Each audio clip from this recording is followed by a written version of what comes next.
Greetings, Willow here. Before we get started with our weekly reading to awaken your consciousness, I want to answer another question that was sent in by one of our viewers. And the question is, and it was very important that we answer this one. Her question was, how can we reach out to those people that we have in our life that we care about to help them wake up, to help them realize that their spirit is important? Well, to be honest with you, it's really difficult. All we can do is lead by example. The old saying that you can only lead a horse to water, but you can't make them drink. And that's really the truth of the matter. So how can you do that? You can't force spirituality on anyone. You can't force someone to believe the way that you believe. All we can do is live our life as happy and spiritually fulfilled as possible, to be as positive as possible, especially when we're around these people that are dear to us who may not have woke up yet. But that's really all we can do. We can never expect to snap our fingers, make them follow what we follow, and believe the way we believe. They're going to say that whatever they're being shown is just too general. It doesn't really match them. And that could be true. It may not match them. Maybe they're not at that point yet to wake up. You see, when we wake up, it's because we have gotten to the point to be awakened. But if they are not ready to wake up, you can't do anything to force them. You can lead them to the water, but you can't make them drink. And so don't feel bad about it. Just continue to be happy in your own life. Live your life. Be spiritually happy. Raise your own vibrations. Try to stay around people who are positive, situations that are positive, to continue to be happy and positive. Just don't let those people who are not awakened bring you down and lower your vibration, even if you love them. Sometimes when we love someone enough, we have to let them find their own path. We can't live their life lessons for them. So that is the answer to the question. How can we? We just have to lead by example. That's the only thing that we can possibly do. Show them how happy we are, how positive we are, and hopefully they will then ask themselves why they are not happy, why they are not as positive. And hopefully that will help them wake up. So I hope that answers that question for you. And now we're going to do our weekly reading to awaken your consciousness. I'm using the Gilded Tarot again this week. We are going to be looking at the dates. I got to get my calendar out here to see it. We are going to be doing a reading for the 17th of June through the 23rd. So all next week. So I'm going to go ahead and shuffle the cards, and we will see what the Divine Source has for us this week, what she wants us to know, and what guidance she can give us. Maybe she'll answer some of those questions. Maybe there's something that will come up and she'll show us how we can help someone else this week.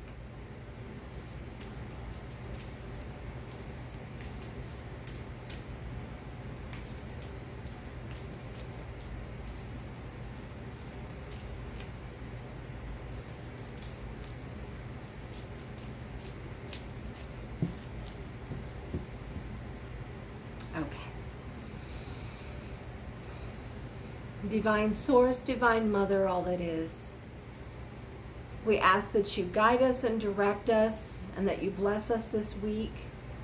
Give us a message that you would have us to have. Give us the guidance that you would have us to know. We thank you, Mother. So mote it be. So I'm going to start by pulling 7 cards this week. We will see where that takes us. If I feel I need to pull more, I will. I'm just letting the Divine Source guide me this time.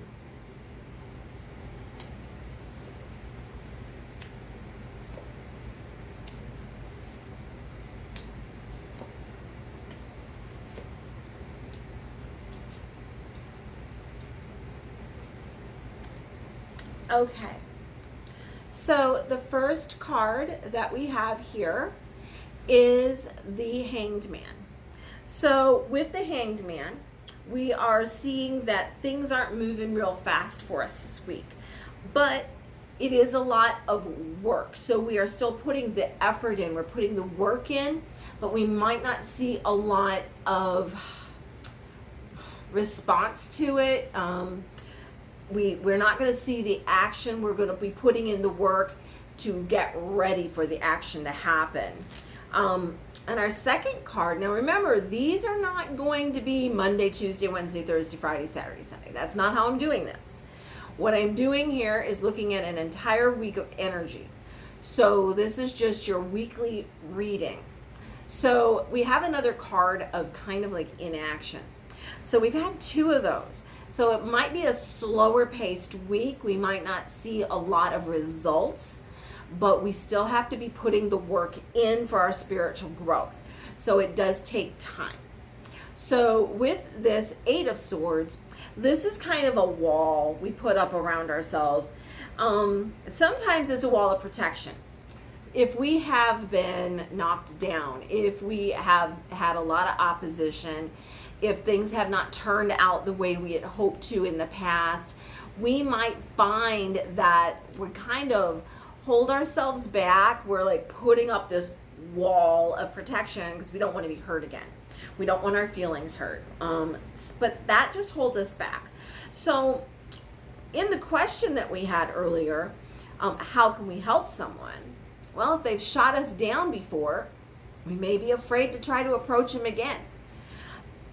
But what if all we did was say something positive? Maybe post a positive affirmation and tag them in it. Just something positive, uplifting. You know, I was thinking about you today, and I just hope you're having a great day. Something very simple, but let them know that you care about them, but it's not going to hurt you. If they reject you, it is not you. They are rejecting awakening. So you have to understand it's not you. They're not ready yet. Okay? So try to remember that this week. Our next card is the Queen of Swords. Now the Queen of Swords here, she is about nurturing communication and nurturing our mind. What do we need to learn? Well, we are on a journey of educating our minds. We are on this journey to educate ourselves spiritually, learning new things, but we also are communicating, and we need to nurture that communication. It may not be with those people who are not ready to wake up. It could be just with other people of like mind. Now that's important. You still need to communicate with those of like mind. They're the energies that raise your vibration up, not pull you down. People that aren't awake are going to try to pull the energy down because they don't know any better. It isn't their fault, they're just not ready. So we don't blame them. We distance ourselves and try to put ourselves in positive situations where we are more around those people of like mind, raising our vibration. If we raise it up high enough, maybe we will attract those people that we hope will wake up. So that's part of it. So continue to educate yourself with spiritual things, learning new things. Maybe you'll read a new book. Maybe you'll have another reading done. Maybe you will go into a shop, maybe a metaphysical shop, and speak to people of like mind and learn something new this week. But communicate with those people of like mind. Let's raise the vibration. Also, it is a week of meditation. When we see meditation, the Four of Swords, we also want to contemplate what is our next move. Contemplate, what do we need to learn? What do we need to do on our journey? That's important, okay? So you may need to find time to meditate this week. Now, on my last video, I talked about how to nurture your soul, nurture your spirit, and part of that is to meditate. So meditation is very important. I meditate every single night before I go to sleep. If you want me to give you some recommendations of meditations, I will gladly do that.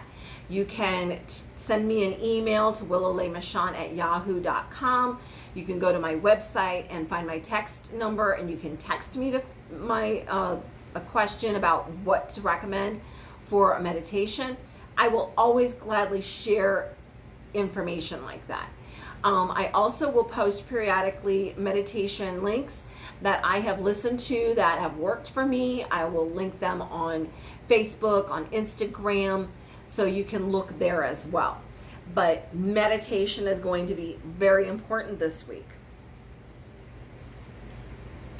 Our next card is the King of Pentacles reversed.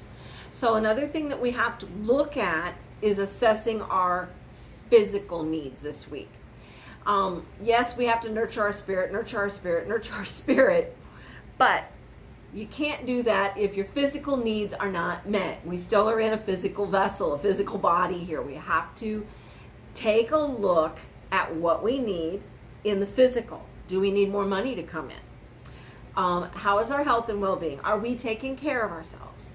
Do we have the people in our life that help us feel safe and secure? Somebody that we can count on, rely on when we need it to help lift us up, not give us handouts, but just lift us up, maybe motivate us or support us emotionally. That is important too. So you have to assess what makes you feel safe and secure in your life, and do you have enough of each thing? If not, you need to work on manifesting and attracting whatever it is you need this week. Now, it does say with the Seven of Pentacles that all the hard work that you are doing this week, even if it's not moving real fast to give you results, it's still going to pay off. You're going to find that you're going to get a good harvest. You're going to reap your rewards that you have sown. All this hard work, you're going to reap that. So it is very important to understand that even if you are not feeling like things are moving, you're not getting the results that you want right away, you have to continue to work because you're going to reap the rewards. It just takes time. So patience is going to be important. Now, we have the Nine of Cups. It is going to be a work in progress. What makes you feel happy? What makes you feel joyful? You want to attract the abundance of joy and happiness. But how do you do that? Well, first off, you try to limit interaction with negative situations, negative people. You want to surround yourself with happiness and joy, the things that make you feel good, the things that, once again, nurture your soul, nurture your spirit. So if you're like me, you might spend more time in the garden. You might do a craft project that you enjoy doing. You may find yourself in meditation. You might find yourself going for a walk in the park. You might find yourself going to metaphysical shops and hanging out with people of like mind. But it's a work in progress to bring in the joy and happiness that you desire this week. And it's important that you are working on that. So let's just take a look what we have so far. We realize that things are not going to move tremendously fast this week. We can't hold ourselves back because things haven't turned out the way we wanted to in the past. So we can't hold ourselves back from at least expressing how positive we are to those people maybe who haven't woke up yet. We have to nurture communication though with people of like mind, people who do lift us up, and we have to learn new things, spiritual new things. Are you going to learn more about divination? Are you going to learn more about meditation? Maybe you want to learn how to do yoga or Tai Chi. These are different things that spiritually would help you grow, and it's important that you are educating yourself with these different things in your life. Also, don't forget to meditate, and if you need links, contact me. Try to make some assessments on your life, on your physical things that make you feel safe and secure. You're gonna reap the rewards. You gotta be patient and continue to work on bringing in happiness and joy this week. So I'm gonna pull some more cards. I'm just feeling like I need to. Okay, so the other thing that is important, and that is removing Judgment. Well, we can't be critical of those people who have not woke up yet. We cannot be critical of ourselves if we haven't reached the level that we want to be at yet. And we can't worry about how other people judge us. So we need to learn to help us grow, to help us be more positive. We have to learn how to eliminate judgment from our lives. We can't be judged by others or worry about being judged by others. We can't judge others, and we can't judge ourselves in a critical way. We have to uplift ourselves and others. And if somebody has an issue with you and they're judging you, that's their issue. It's not yours. And you have to remember that. I also see it's going to be the ending of any trouble that you may have been having, any obstacles, any chaos, any issues that have been getting in your way of your spiritual growth, which is amazing. Sometimes when we feel like things aren't moving real fast, we feel like, just more of the same old, same old. We're going to be drugged down. The vibration's not high. Well, stop thinking that way. It's the ending of all that chaos and trouble. It is time to realize that you're the only one getting in your own way. So get out of your way, lift yourself up, get out there and learn some new stuff, visit with people of like mind. You are on a journey. You are on a quest to raise your spirit's vibration. Don't let anything or anyone get in your way this week. If somebody is negative, just excuse yourself, distance yourself, move into a more positive situation and a positive space. That is how you're going to do that this week. You're on a quest for your spiritual growth. You can't let things get in the way. You can't hold yourself back because you're afraid somebody will oppose the way you feel, the way you believe. This is your life. This is your spirit. Only you can do this. So I'm going to pull one last card. Let's see what she has. And it is the Four of Pentacles. Hold dear to your heart the things that you have already achieved. You can't lose your spirituality. You can't lose the growth that you have already achieved so long as you stay in a positive frame of mind. As long as you understand that the divine source and your spirit guides and angels are around you, you are stable. So hold that dear. Hold that dear to your heart. Remember that this week, that you're doing just fine. You're on a wonderful journey. Yeah, you're going to have some people around you that you care about that may not actually be ready to wake up. All you can do is continue on your own path. Hopefully, when you lead by example, they'll start to drink from that spiritual wealth that you already have. You'll be leading them to that. And then they'll drink the water, not the Kool-Aid. We don't drink Kool-Aid. But just remember that you're doing the best you can, and just hold on to your hope and your positive attitude. Lift yourself up this week. Now, if you are seeking a personal reading, of course, contact me through willowlaymachant.com. That's my website. You're going to find my email address there. It's willowlaymachant@yahoo.com. You'll also see my cell number there, so you can text me if you have any questions or you want to set up an appointment to have a reading with me. Also, don't forget, follow me on Facebook and on Instagram. All those links are down below in the description of the video. And until next time, be blessed.